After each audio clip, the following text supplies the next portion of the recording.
Okay, now say I wanted to make a herringbone.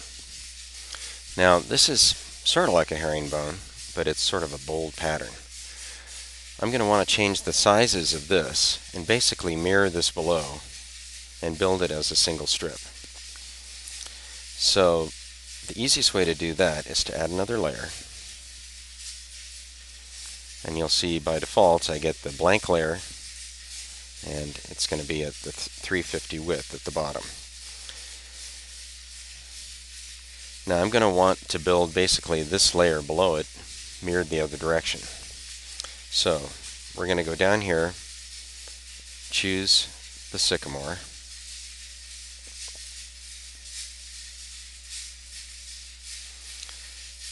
and check that layer. Now this is the layer we're going to do the work on, so I'm going to add a pattern to that layer. Remember, here's the layer, here are the patterns within the layer. So I've chosen the layer, I add a pattern. You can see the beginnings of what we're after here. I'm going to choose the opposite angle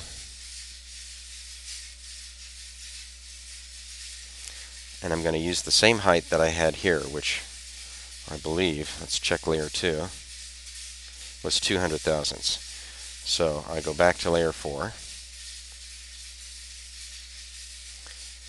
change it to 200 thousandths. Now they're the same height, but the spacing is not similar, so I'm going to go back to pattern 2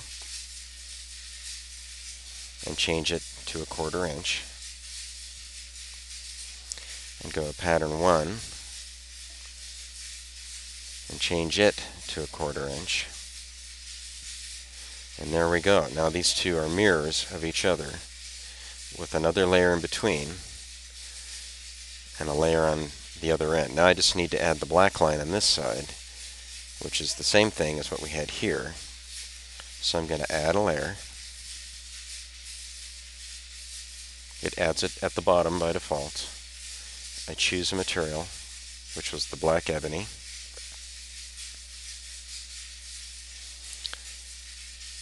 At 80 thousandths.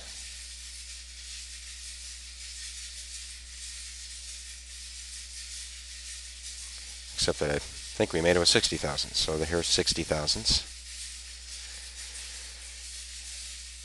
And then we zoom out a little bit to see what that looks like. And we've got a nice herringbone. This is a very bold herringbone. It's 1/8 of an inch thick and over 1/2 inch wide, so it wouldn't really work for a guitar, but it works great for furniture. So I would want to change the dimensions of all of this if it was going to be a smaller strip with not quite as bold chevrons. And of course, to do that, we look back through the layers. These arrows also indicate that there's a sub-pattern within that layer. That's what that arrow means. This means that it's a single material. So if I were to look at pattern 1, right now it's 1/4 inch. I'm going to change that pattern to 1/8. I'm going to change pattern 2, which is the maple portion, to 1/8. I'll go back to layer 4, which is this layer. I choose pattern 1, which is the black portion of this, change it to 1/8 of an inch.